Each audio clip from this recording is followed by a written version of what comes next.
à Paris. Sarah Knafou a annoncé qu'elle se désistait pour faire barrage à la gauche. La députée européenne s'était qualifiée pour le second tour des municipales avec 10,4% des voix. Elle sera ce soir sur l'antenne de CNews à 20h30. J'ai toujours dit que j'avais un objectif depuis l'annonce de ma candidature, battre la gauche. Donc je tiens le cap, je tiens ma parole, la parole que j'ai donnée à mes électeurs et à mes soutiens. Je me retire pour nous donner toutes les chances de battre la gauche. Des déclarations dans une interview au Parisien. Sarah Knafou ne se désiste pas pour la personne de Rachida Dati, mais pour Paris, dit-elle. 16h-18h, Pascal Praud sur Europe 1. Et donc Rachida Dati, candidate à la mairie de Paris, sera également l'invitée, sachez-le, demain matin à 8h10 de Laurence Ferrari. J'ai dit Madame Larcher hier. Laurent Ferrari, c'est son frère jumeau. J'ai dit Madame Larcher hier. Et là, je commence l'émission en disant mais c'est parce que Laurent Jacobelli, voilà. C'est pour cela, Laurent. Dans cette histoire. On n'est pas Laurence, Vous m'avez troublé. Donc, Laurence Ferrari pour la grande interview sur CNews et Europe 1. Et Sarah Knafou, je l'ai dit. Pascal Praud. Et Sarah Knafou sera l'invitée ce soir de l'heure des pros sur CNews. Message de Bruno Retailleau d'ailleurs qui a dit « Je salue le retrait de Sarah Knafou. C'est une décision sage et responsable qui rend possible l'alternance que les Parisiens attendent. Désormais dimanche, pas une voix ne doit manquer à Rachida Dati. » Mais visiblement, Bruno Retailleau, il n'a pas dit la même chose à Martine Vassal. Exactement. Parce que ça va dans un sens, mais ça ne va pas dans l'autre. C'est à sens unique. Exactement. Et est-ce que vous avez des informations là-dessus ? Est-ce que il se murmure qu'il a appelé Martine Vassal, la candidate de Marseille, Travail, Famille, Patrie, je le rappelle, c'était son slogan durant la campagne. Elle a été mauvaise, on ne peut pas dire autre chose, elle fait un petit score et elle va faire perdre le Rassemblement National. C'est vraiment une réussite, cette Madame Vassal. Alors, au minimum, il y a Gérard Larcher qui a appelé Martine Vassal, au minimum, pour lui dire de ne pas se retirer en vue de l'agglomération. Et de toute façon, Martine Vassal n'avait pas envie de se retirer. Reste que Bruno Retailleau est le patron du parti, et s'il avait envie que Martine Vassal se retire, il pourrait lui mettre une certaine pression. Mais vous avez raison de souligner que son message est à sens unique, puisqu'on est dans la même situation. Exactement. Tant à Marseille qu'à Paris, c'est la même situation. C'est le PS qui est en tête. Un PS qui ne fusionne pas avec LFI, tant à Marseille qu'à Paris. Il s'est désisté, LFI. Bien sûr, il s'est désisté, LFI. Delogu s'est désisté. Mais Benoît Payan est l'un des meilleurs en stratégie politique de France. Mais Madame Chikirou ne s'est pas désistée. Exactement. Il y a une petite différence. Il y a une petite différence, mais tant Emmanuel Grégoire que Benoît Payan, les deux hommes ont refusé l'alliance avec la France Insoumise. Il y en a un qui a plus de chance que l'autre, c'est que Delogu s'est désisté alors que Chikirou ne l'a pas fait à Paris. Donc, pour la même situation sur des listes qui n'ont pas fait d'alliance avec l'extrême gauche, des listes PS écolo, vous avez Sarah Knafou qui se retire pour faire gagner Rachida Dati, même si elle ne le dit pas comme ça, et vous avez Martine Vassal qui se maintient pour faire gagner Benoît Payan. Benoît Payan. Donc c'est-à-dire que LR applaudit quand c'est Sarah Knafou qui se retire, mais demande à Vassal de se maintenir pour faire gagner la gauche à Marseille. C'est pas très cohérent tout ça. Laurent Tessier, qu'on appelle Bruno Retailleau. Bonjour à tous. Bonjour Laurent Tessier, qu'on appelle Bruno Retailleau ou qu'on appelle, pourquoi pas, une voix LR, importante. Mais ce qui sera intéressant dimanche, c'est quand même un cas d'école, Gauthier Lebret. Pourquoi ? Parce qu'on soupçonne souvent les électeurs LR de vouloir faire la fusion avec le Rassemblement National. Pas tant la fusion d'ailleurs, mais qui est une forme au minimum d'accord de désistement. Vous me suivez ? C'est-à-dire que tout le monde se présente au premier tour, mais on met en place un accord de désistement parce qu'il y a des passerelles entre le programme LR aujourd'hui et le programme du RN. Donc ça va être intéressant de voir ce cas d'école, de voir le nombre de voix de Madame Vassal au premier tour, vous me suivez toujours, et de voir le nombre de voix de Madame Vassal au deuxième tour. Vous voulez dire qu'elle peut en perdre pour Franck Alizio, pour un vote utile. Et est-ce que les électeurs vont faire ce que les partis ne veulent pas faire ? Ça peut être un cas d'école. Est-ce qu'on aura les bons éléments de comparaison ? On le saura, bien sûr qu'on le saura. Comparer le nombre de voix. Nous sommes tout à fait d'accord. Laurent Jacobelli, bonjour. Bonjour Pascal Praud. Comment allez-vous ? Écoutez, très bien. Très bien, même si à l'écoute de vos nouvelles, je vois qu'on a la gauche la plus vicieuse du monde et la droite qui est toujours la plus bête du monde. C'est vrai pour la deuxième partie, la plus bête. Je ne dirais pas vicieuse. Pourquoi vicieuse ? Parce que moi j'ai un peu de problème avec ceux qui sur les plateaux de télévision, vous savez les socialistes de plateau qui se bouchent le nez lorsqu'ils parlent de Jean-Luc Mélenchon, mais lorsque leur indemnité est en jeu sur le terrain, là ils acceptent l'antisémitisme, ils acceptent la milice meurtrière. Mais vous appelez ça vicieux. Oui, c'est une forme de vice quand on ment aux électeurs, quand on tortille à tel point avec sa morale, quand on enlève les miroirs chez soi pour ne jamais avoir à les croiser, comme j'imagine, ils doivent le faire tellement ce qu'ils font est dégueulasse, disons-le, de travailler avec la France insoumise. Oui, je pense qu'on a une gauche vicieuse et une droite complètement idiote qui va laisser la gauche prendre des grandes villes de France, mener leur politique terrible. Je rappelle qu'à Montreuil, le programme de la gauche, c'est de ne plus laisser les commerces juifs. On en est là. Et on a une gauche dite de gouvernement qui accepte ça. Je voudrais quand même vérifier ce que vous dites. C'est sur un tract, oui. Non, mais sur un tract, c'est pas un de Montreuil, programme. de la gauche de Montreuil, si. Ben, j'imagine quand même que ce n'est pas dans le programme du candidat de Montreuil que je ne connais pas. Boycotter les commerces qui pourraient avoir un lien avec Israël, ouais. Oui, c'est pas la même chose. C'est pas l'interdiction. Voilà, excusez-moi. Non, mais non, Tout le Laurent, monde lit tout le monde lit le je sous-titre, suis d'accord avec vous. Je pense qu'on est dans une situation tellement grave qu'il faut dire les choses. Bah oui, mais il faut dire pas les la même choses chose et de dénoncer dire, les complices de ça. C'est pas la même chose, même si c'est parfaitement inadmissible, mais c'est pas la même chose. L'interdiction, ça serait une infraction pénale. Georges Fenech. Discrimination. Qui tient ces commerces. Enfin, une fois encore. Mais le boycott est condamnable, Tiens, vous avez monsieur raison. Fenech, est-ce que vous dites à Martine Vassal, vous qui connaissez bien les LR, qui gardez une forme d'affection pour eux, oui, de tendresse, oui. Bon, est-ce que vous dites à Madame Vassal, continuez, faites gagner la gauche qui, en sous-main, s'est alliée à la France insoumise, ou est-ce que vous lui demandez d'être raisonnable et de permettre à Marseille mais vous savez très bien de retrouver qu'elle se une bonne maintient gestion et la pour propreté. conserver sa présidence de la métropole, vous le savez. Oui, mais l'intérêt général. L'intérêt général aurait commandé. On s'en fout.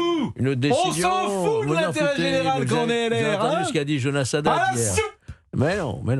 Bah, Je crois que. Mais qu'est-ce que vous faites, non, vous, mais si moi, vous êtes à Marseille? J'attends une clarification de Bruno Retailleau. Oui, mais moi Et j'attends vous une croyez clarification de Georges Fenech parce que Mais Bruno non, mais moi, Retailleau. je ne suis pas aux manettes Mais oui, aujourd'hui. mais arrêtons. Mais non. Je veux dire, c'est insupportable en fait.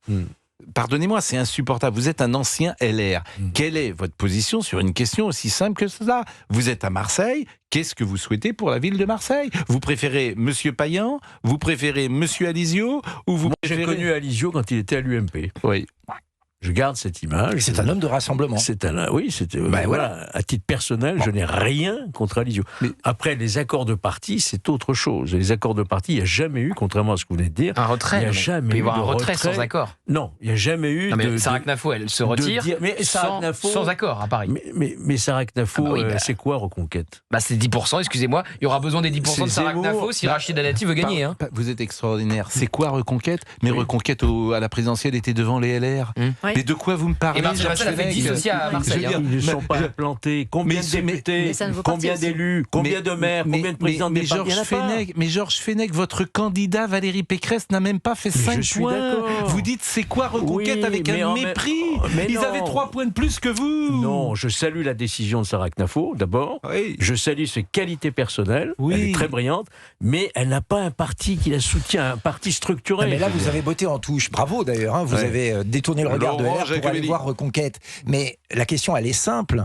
Est-ce que vous voulez voir M. Payan continuer à Marseille sa politique communautariste, sa politique où on ne prend pas soin des rues, on ne prend pas soin des gens? Ou est-ce que vous voulez voir arriver Franck Alizio, qui est un homme de rassemblement? Sa liste le montre. Le rassemblement, il l'a fait dans sa liste. Il y a des anciens LR dans sa liste.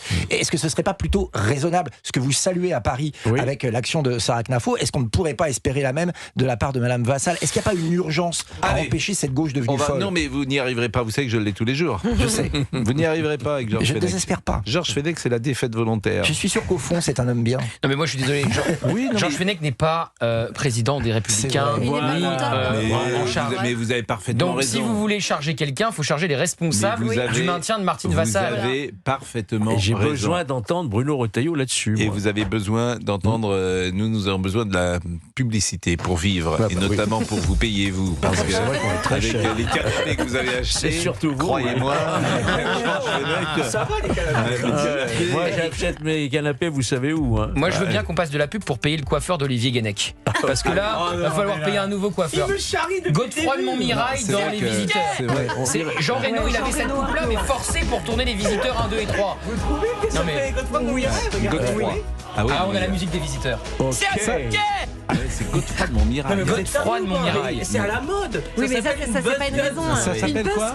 Une buzz buzz cut. Ouais. Mon Dieu. Buzz cut. Non, mais vous vous rendez compte, Non, non, mais là, quoi, la attendez, buzz cut c'est hyper tendance. Hein. Là, c'est hyper travaillé ce que C'est j'ai tout fait. devant et rasé sur les côtés. J'ai le coiffeur de Lady Gaga. Hein. Alors, Non, mais- excellent thème. Je C'est le vrai, dis, il a coiffé je le Lady dis à Gaga. notre ami Laurent Tessier. Ouais. Laurent, Lady faites-nous Gaga, un petit sujet coiffure Pigalle. les prochains jours. Laurent est la rédacteur en chef de l'émission. Et chauve en plus. Et chauve en plus. Pour vous, la coiffure, effectivement, est toujours la même. Et qu'est-ce qu'il y a Mais on va faire, avant vendredi, peut-être, si on a le temps, je n'en sais rien. Vendredi, c'est un sujet pour le vendredi. Faites-moi venir un coiffeur à la mode.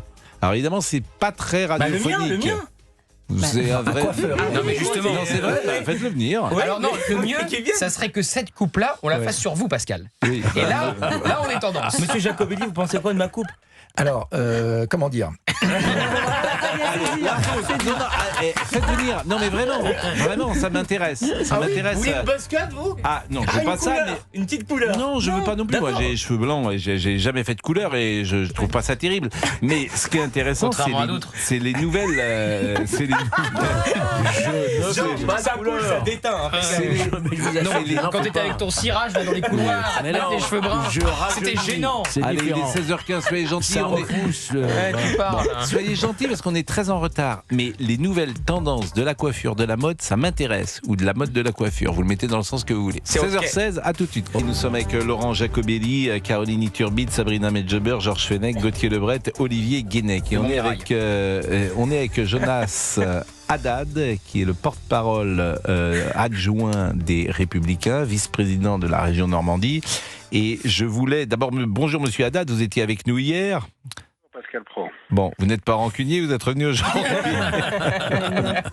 Pas du tout, je sais que vous êtes un passionné et je mets ça sur le compte de la passion. Mais bien sûr, et vous avez raison d'ailleurs. Je lis le tweet de Bruno Retailleau. Elle dit « Je salue le retrait de Sarah Knafo ». Il écrit « Je salue ».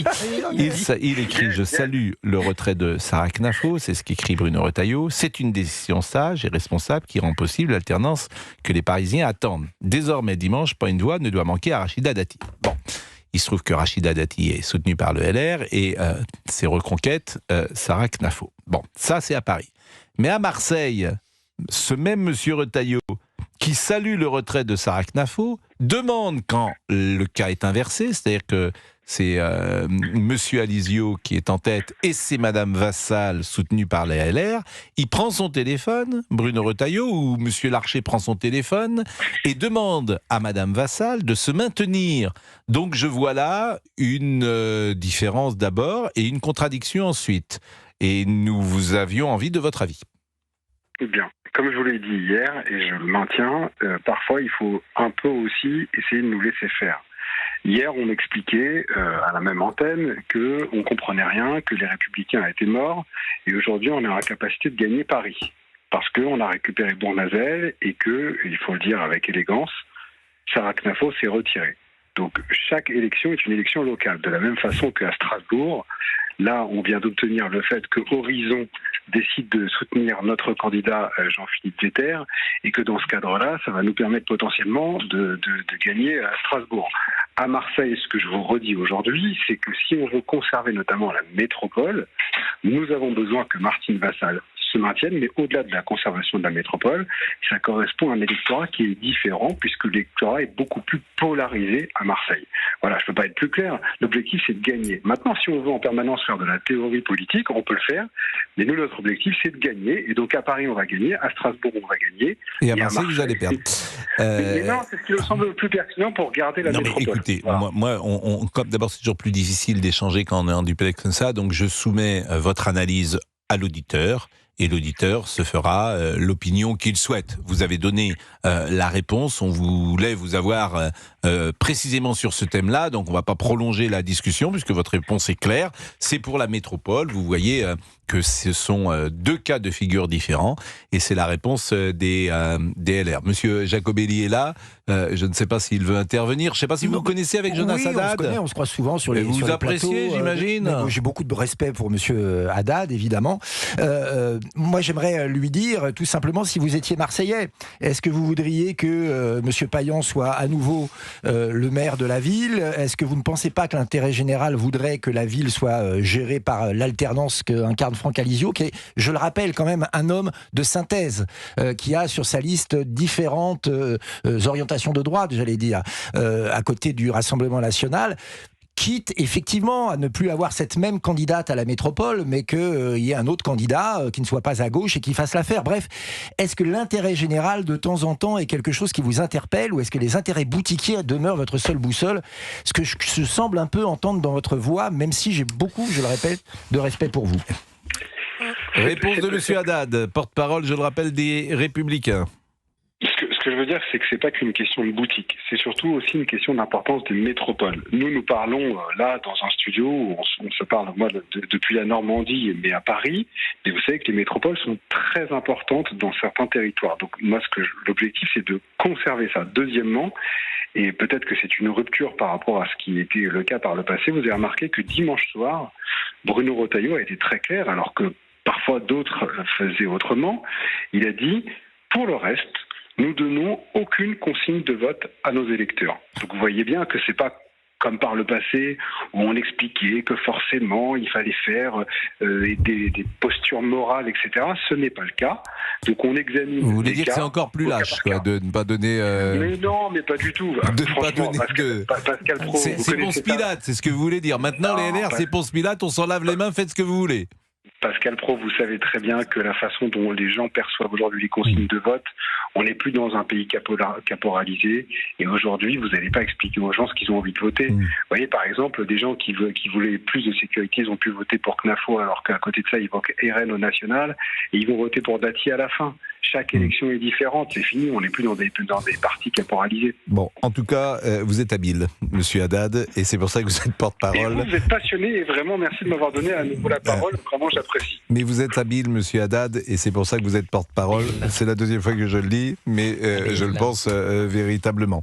Non, mais c'est vrai, il est habile, monsieur Haddad. Il est quoi ? Il est habile. Il a le sens, le goût de la rhétorique. C'est une réplique dans le 1617, c'est pour ça qu'on sourit avec Olivier. Ah, c'est une... Habile. Ah bon, bah, je connais. Ah oui, mais alors figurez-vous, j'ai jamais vu OC. Ouais, non. C'est ça. Je vous jure, j'ai jamais vu. Aucun des trois ? Aucun des trois. Alors là, mais je sais.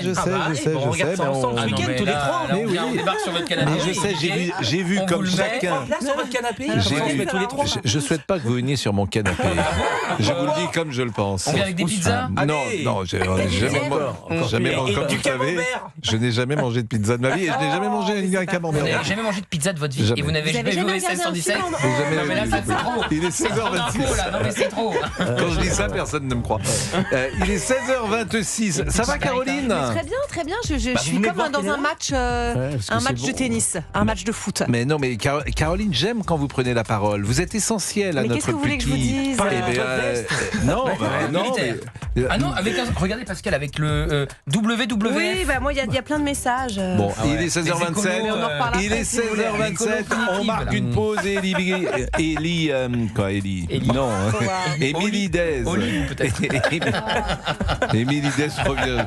S'il vous plaît, soyez pas vulgaire. Franchement, pas ça. Votre lit, là, il est en sac de repos. Oui. Laissez mon lit. Laissez mon lit tranquille. Mais vous comprenez même pas de quoi on parle, monsieur Jacobelli. Écoutez, à chaque fois que je viens vous parler de ce lit qui vous attend dans une pièce pour vous reposer, donc je connais maintenant vos habitudes. Monsieur Jacobelli superposé, comme chacun sait. 16h27. Il a rien perdu. 16h27, à tout de suite.